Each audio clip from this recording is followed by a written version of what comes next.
Hello, everyone. This is Mark Armstrong. I'm co-chair of the Finance Working Group with the Green New Deal Virginia, along with Frank Mosley.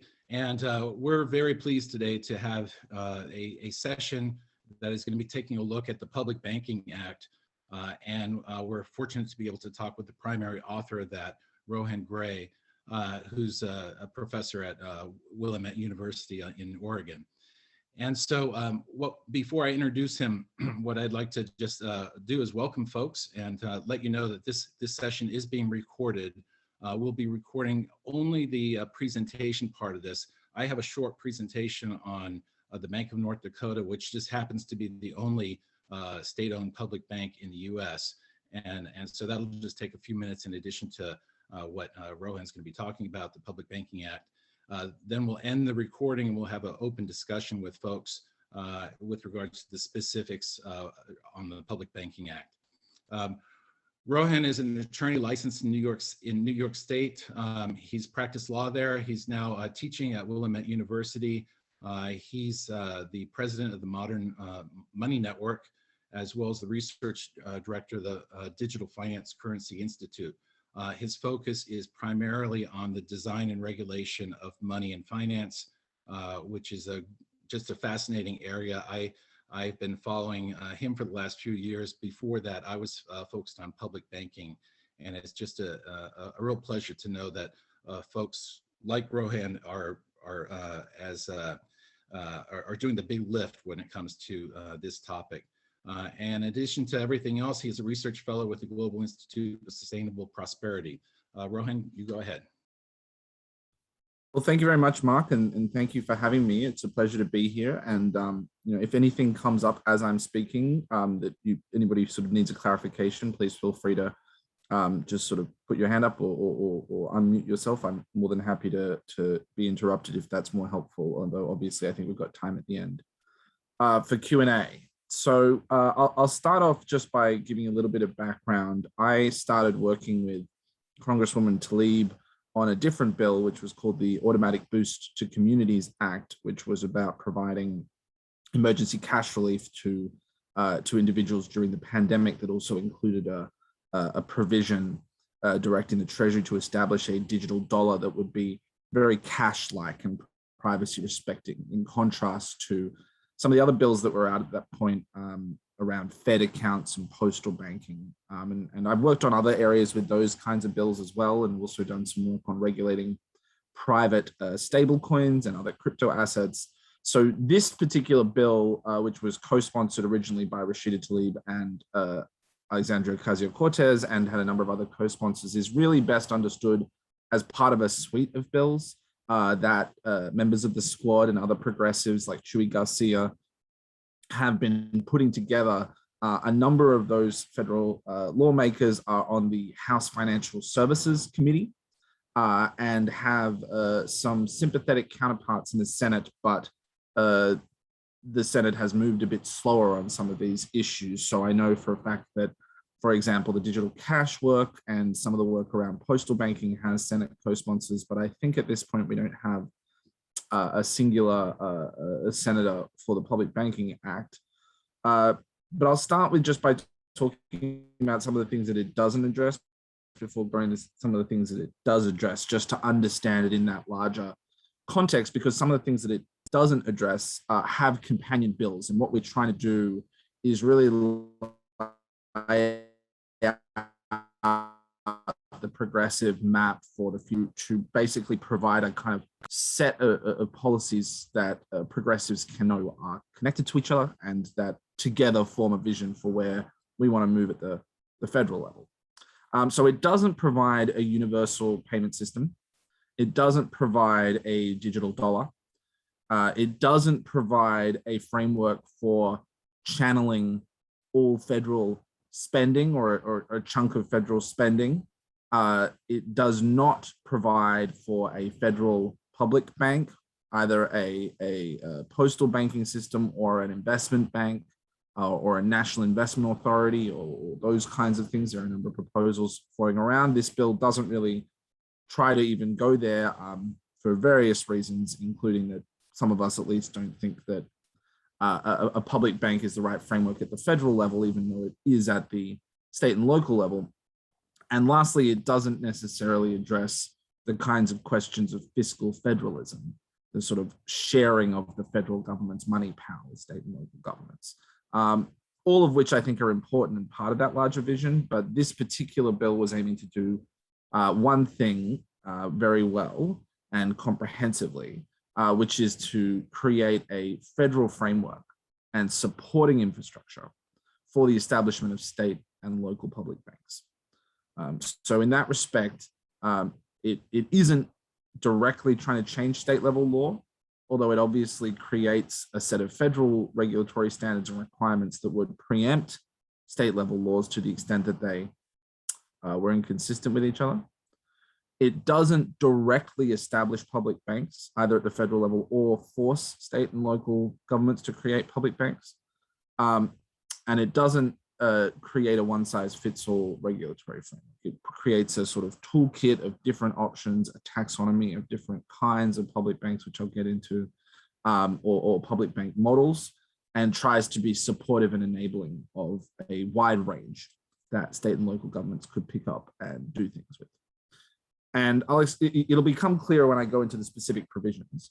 But the other thing that it's worth noting is that the way that we have designed this bill is to have a large degree of flexibility and discretion at the federal level, both with the allocation of funds and with the support that they provide.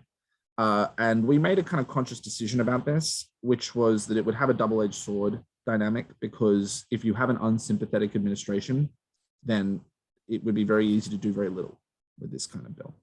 But on the other hand, if you have a sympathetic administration, it would be very easy to do quite a lot. And the reason that we designed it that way is because, at least in our experience, when an unsympathetic administration really does want to put the brakes, they can do that almost no matter how you structure the underlying language and the legal framework. And also that if there was a chance that a bill like this was going to get passed, given that it's sort of coming from the progressive end and working its way sort of closer and closer to the mainstream, by the time that it was passed, there would be likely to have a significant degree of support from whatever administration was passing it. And we wanted to be able to give them as much flexibility to do as much as they can at that moment, with minimal procedural hurdles and sort of minimal baked in red tape. So the core components, I would say, and I'll go into detail about each one, is first of all that it creates a licensing and regulatory framework for a range of different kinds of public banking services. One is fiscal agent services, which are essentially the depositing and management and disbursement of public funds. So city and state governments that are currently partnering with commercial banks and other entities to hold funds that were collected and then spent out. Secondly, to provide the equivalent of money transmitter services, so holding external funds and making payments from them, whether that's something that looks like a Venmo account, or it could be some sort of partnership with a Fed accounts model or funds held elsewhere. Basic depository services, insured deposits and acceptance of deposits. And then lastly, both regular kind of primary lending and then securities and investment kinds of activities as well. We also put in provisions that were more forward-looking to try to ensure that any public banks that were created under a framework like this would be able to harmonize directly with the future postal banking or a digital dollar network, and in addition tried to provide specific facilities in the event that a system like this was established for moments of crises. So looking at the kinds of lending facilities that the Federal Reserve has established and maintained over the last 10 years, both in response to the 2008 crisis and in response to COVID, for corporate credit facilities, for municipal lending facilities and other things, to try to sort of lean into what we envisage would come out on the other side of the next crisis if there were public banks, and to try to sort of set some terms for that to be more favorable than what we saw in 2020 with the municipal lending facility, where the interest rates and the availability of credit for state and local governments was significantly, I would say, more restrictive than for blue chip corporate actors or for certain financial market actors.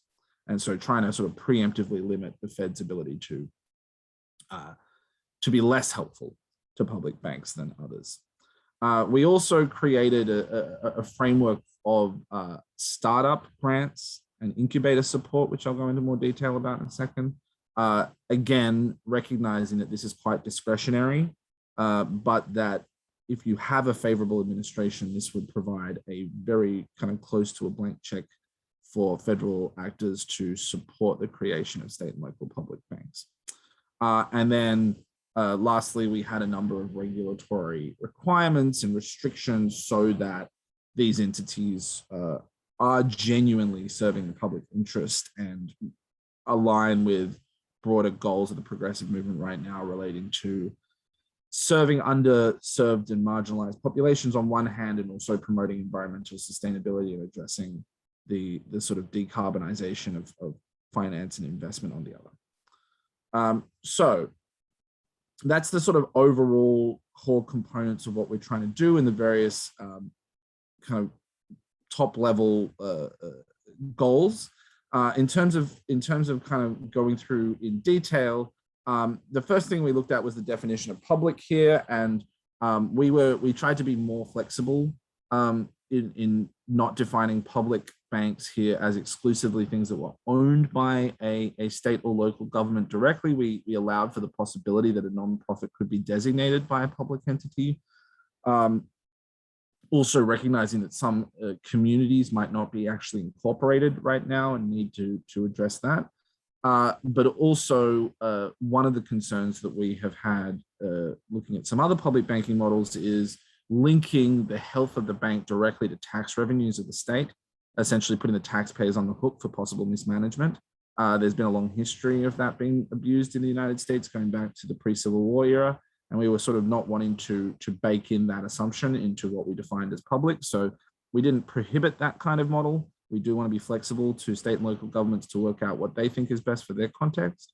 But we didn't presume that public meant tied to the fisc of whatever level of government might be establishing a public bank. We also created provisions to allow for multiple entities to collaborate on a public bank, both, for example, a consortium of smaller cities or even a consortium of states, but also sub actors within those units of government. So, for example, if a number of health departments across cities or states decided they wanted to collaborate and create a public bank that was specifically oriented towards health services, then that would be possible under this framework as well. It's not sort of like everybody gets one public bank, and it has to sort of fit the exact same relationship to each unit of government across the country. We also put some limits on compensation consistent with public employees more generally. And we created a taxonomy of different kinds of public banks to include, on one hand, sort of narrow banks that aren't engaging in any maturity transformation or credit risk related activities. So we call them sort of payments banks, and they could include fiscal agent services on behalf of governments, but also sort of Venmo-like or basic payments services for retail actors. Then the sort of next layer above payments was basic lending. So traditional mortgages, consumer loans, business loans, those kinds of things. And we created a framework where there were basically two tiers.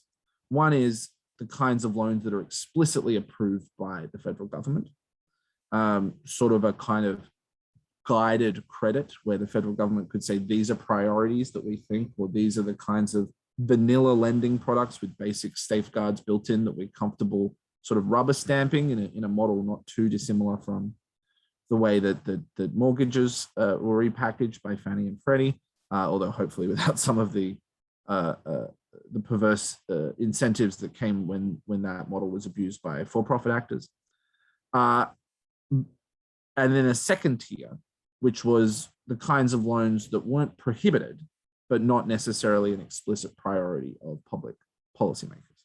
And banks would be allowed to create both of those kinds of loans, but that the ones that were in the first category would receive potentially more favorable liquidity and interest rate treatment from the Fed to the point where they were almost sort of being directly subsidized and credit risk was being almost directly stripped out of them by the federal government.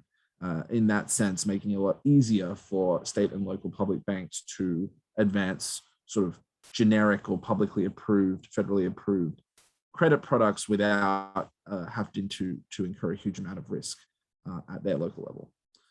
With the second category, this allows more flexibility, but also recognizing that the federal government doesn't have the same degree of obligation when it comes to providing favorable rates and supporting infrastructure.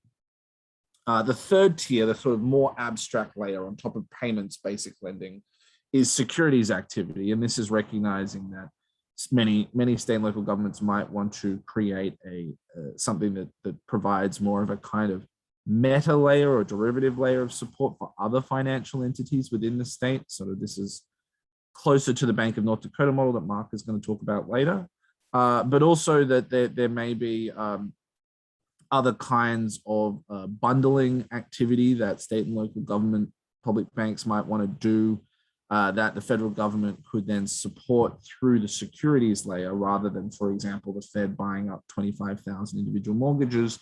They buy up a mortgage-backed security and that allows them to provide support to a whole lending market in a more kind of immediate fashion. And we provided specific regulatory language for how the SEC would go about creating a special license for public securities entities, how the FDIC would create a specific regime for public deposit insurance distinct from traditional commercial deposit insurance. And one of the key features we had for that was that public deposit insurance would not be limited.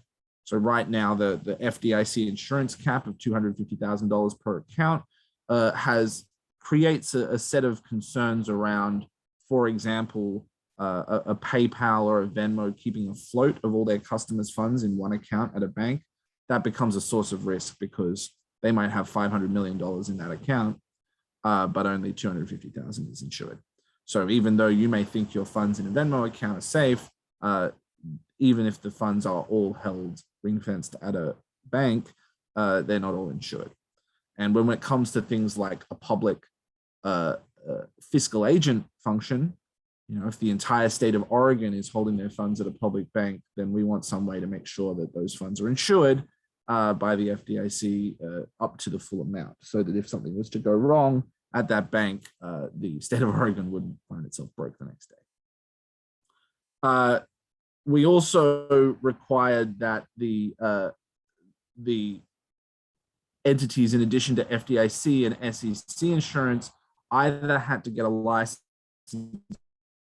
from the OCC, the federal government, or had to get a banking license from a state regulator that was approved by the federal government. And we expect that pretty much all state regulators will be approved there, but given the amount of federal support and sort of direct money and grants and cheap liquidity the federal government was providing, we and the lawmakers in Congress thought it was important that the federal government have the ability to have some sort of rubber stamp seal of approval of the standards that were being created at the state level. And one of the concerns motivating that was that right now you're seeing a rush by actors in the crypto industry to pressure state regulators to create sort of very favorable licensing regimes for crypto actors to get banking licenses or trust bank charters and things that doesn't necessarily have the degree of oversight that federal regulators would be comfortable with. And we didn't want to turn this kind of framework into effectively a race to the bottom, especially given how new public banking is in the public consciousness, that a poorly designed or poorly administered state regime could have significant spill-on effects across the country in terms of PR and goodwill and the perception of risk. The last thing on this was that we created a requirement that the Federal Reserve grant membership to actors that are either obtained the requisite license or are in the process of making good progress towards it, because the Federal Reserve balance sheet, the member account that comes with access to the Fed, is pretty fundamental to ensuring these banks have access to enough liquidity to function and have access to those emergency supports. We also require the Fed to pay a very favorable interest rate. So on the fiscal agent balances, say the state of Oregon's money that's sitting in this account, the Fed has to pay the prevailing interest rate plus a couple of percentage points. So quite a favorable risk-free rate. And on the payments account and on some of the other accounts, they also have to pay a pretty favorable rate. And we knew the Fed would probably be resistant to this. So we baked that in as a direct requirement. We also required the Fed to basically reimburse public banks for any costs related to operational management of those accounts. So that was a pretty big handout to public banks to make it easier to them to operate. Also on that, and I'm finishing up, we provided a incubator program and a grant program to essentially provide support to entities that are in the process of establishing a public bank before it is fully established, and to be eligible for sort of startup money and ongoing hand-holding by actors within the various regulatory agencies. We limited the kinds of lending products, both at the direct primary loan and at the securities level, or away from fossil fuel industry investment, and also required that public banks provide annual reports on how they're serving underserved communities.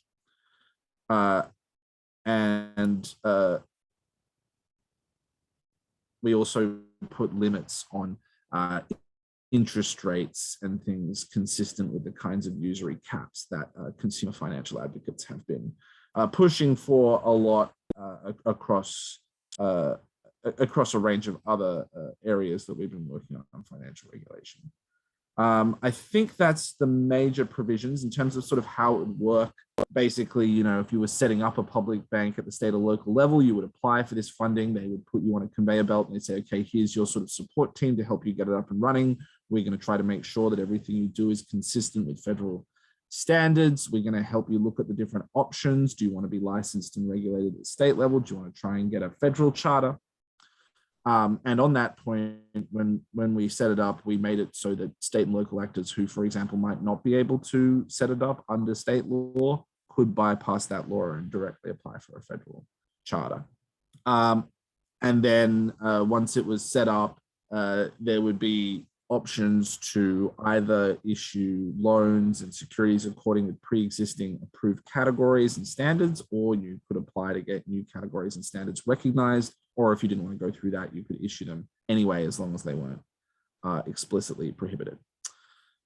So the status of the legislation, last point, it is definitely going to be reintroduced. The current legislative period, as I'm sure you're all aware, has been pretty much dominated by the Build Back Better and the bipartisan infrastructure bills, of which pretty much all this stuff wasn't included. The closest they've got to financial regulation in general is restrictions on crypto and certain reporting requirements for taxes and things. But a number of the squad members are still on the House Financial Services Committee. And as I mentioned, there's a sort of growing number of senators that are interested in this broader suite of reforms. And I think where the Public Banking Act has managed to land is that it is now just the dominant and most comprehensive federal legislation around public banks. So there's this sort of ongoing debate about whether there should be a national investment authority or a federal investment bank or something. And there's about 12 different bills on that and sort of 12 different variations in vision on that.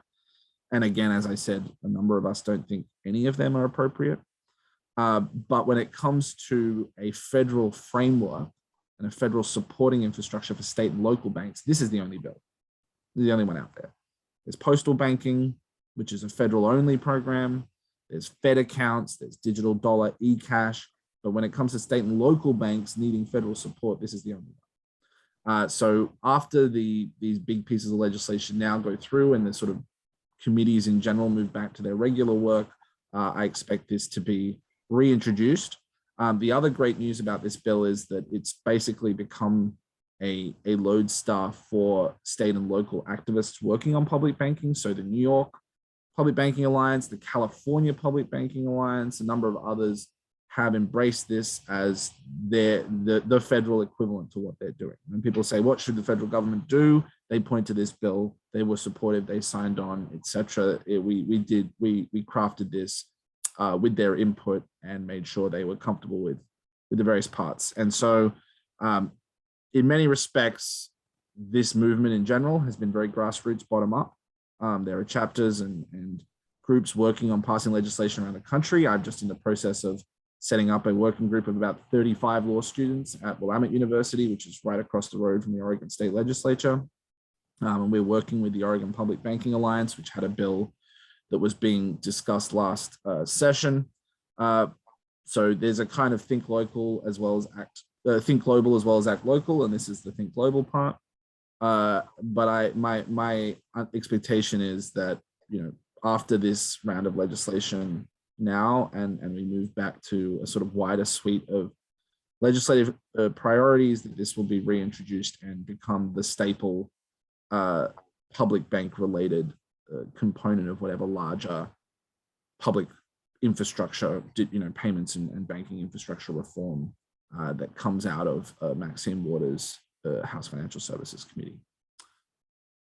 Let me just see. I think that's everything. So yeah, I'll stop there. Happy to answer any questions and things people have. All right, Rohan, thanks very much. Before we actually do questions, and since we're recording this, let me spend five plus minutes on Bank of North Dakota, and then we'll end the recording and roll into the QA session. Rohan, thanks so much. That was really, really informative and quite helpful for better understanding the content of the bill. So because North Dakota has a 100-year-plus old public bank, I thought it would be helpful to just talk a little bit, somewhat anecdotally, about how it works and really what's distinctive about the public bank, the Bank of North Dakota. So from my perspective, and keep in mind, so I used to work for IBM Finance. I used to work only with wholesale banks on the West Coast. At the time, there were only 25 or so wholesale banks. And it turns out that Bank of North Dakota is a wholesale bank. So what's interesting for me is when I started learning about the Bank of North Dakota in 2009, and then we founded the Public Banking Institute. What's interesting to me about the Bank of North Dakota is that it really creates the opportunity to do long-term planning, to really look down the road and to identify what the state needs to do in order to foster a healthier business climate. And so the bank's role is to do precisely that. There are 26 lending programs, many of which have longer-term type credit provided. And those 26 lending programs are focused primarily on businesses. There's also a bunch of lending programs for agriculture, but it's primarily businesses. And it's a way for companies to be able to compete more aggressively. And those companies would include small banks. The Bank of North Dakota has 75 or so small bank partners. Most of those banks are part of the State of North Dakota Banking Association.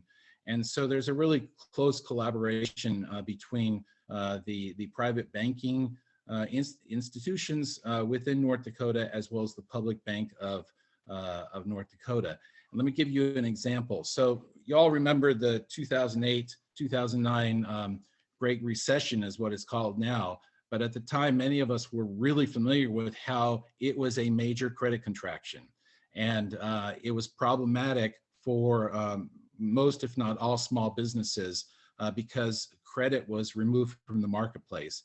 And the reason why that was is we all remember some of the bad products that banks were putting on the marketplace, extending these loans, and then getting themselves into a difficult situation as a result. And so Dodd-Frank, the legislation was passed in 2010, and it really put the focus on compliance and making sure that a more conservative approach to credit extension was taken by banks. Well, and this is particularly with home loans. So keep in mind, in North Dakota, some of these 75 small banks would only see a half a dozen or so small home loans a year. So all of a sudden, Dodd-Frank is passed, and they're hit with a huge compliance issue or compliance requirement that drives their costs up. They'd have to hire new staff, and if they have a small staff to begin with, we're talking about a major expansion of staff. And so what the state organization of the banks of North Dakota did. So this is the private bankers did. They approached the state legislature and got a law passed to require the Bank of North Dakota to provide loan origination services in the whole area of mortgages. So here you have a banking organization requesting that the public bank of the state get more involved in their business. And the reason why they did that is it offloaded a problem to the Bank of North Dakota. It got it off of their balance sheet. They didn't have to hire additional staff. And what was arranged was for these banks to basically receive a finder's fee from the Bank of North Dakota. So what would happen is they would send the client to the Bank of North Dakota. Bank of North Dakota would do the origination, issue the loan, and you end up with the bank being paid for originating the customer, and the Bank of North Dakota receiving many of the monies, that the interest that is paid. So you might think, well, why is all this important? The reason why it's important from the perspective of the bankers in North Dakota, the private bankers in North Dakota, is they did not want to have 1-800 Wells Fargo come into their state and steal their mortgage business. This was a way for them to keep the business local. This was a way for them to keep the mortgages originated with a local institution, the Public Bank of North Dakota, and they never lost that account to Wells Fargo or Bank of America. And so the private bankers were using the public bank to further their interests, their own interests. And that's a good way to explain how a particular deficiency or problem that was created by Dodd-Frank, which was increased regulation and compliance, was addressed in the state of North Dakota using a public bank. I mentioned earlier that the Bank of North Dakota is a source of long-term credit. The loan portfolio for business and agricultural loans is about $4.7 billion, which works out to be over $6,000 per capita in the state. Now, in Virginia, we do not have a figure like that. We do not the state does not put its deposits into its own financial institution. It allows for those deposits to be used by private banks for, to serve their own purposes in overseas or elsewhere in other states. So the fact that there's this number of $6,168 of credit per capita in North Dakota is significant. That would be about $50 billion of credit here in Virginia, a significant number. So when we talk about programs or new initiatives, and we want, such as the Green New Deal, and we wonder, where's the money going to come from? We can't increase taxes, et cetera. So, and there's only so much money from the federal government. Long-term credit or credit, the public credit that's being issued by a public bank, if all things being similar, it would be about $50 billion here in Virginia. And that would be a way for us to use credit to develop the private sector and to actually make some profits, which can then be returned to the taxpayers over time. About more than half of the money, of the profits that have been made by the Bank of North Dakota have been returned to the budget in the state of North Dakota. And then finally, the Bank of North Dakota is the organizing entity that provides impetus to make deals happen. There's lots of examples that I've come across over the last 10 plus years where that show this to be true. What you have is and the most recent example is the PPP loans that were issued by the federal government. That program was fully understood by the Bank of North Dakota, and in mid-April of 2020, they started having weekly phone calls with not just their network of banks, but all financial institutions across the state. And they made sure that people understood what the opportunity was. And you ended up with the state of North Dakota having the largest amount per capita of PPP loans that were taken out. And of course, those were turned into grants. So out of all the 50 states, North Dakota had the largest amount per capita of PPP loans. So, you know, that is just one example of how North Dakota takes a very kind of assertive way of making sure that that the citizens in North Dakota are taken care of, that the business community is taken care of, as well as the banking community. And the reason why they can do that is because they're a depository institution. They have access to bank credit. And so they can make deals happen around a conference table and to work it so that the business climate stays healthy and expands in the directions that it wants. So with that, I think we should end the recording. This concludes the presentation that we've had, and let's just open it up to, in the remaining time, a discussion. I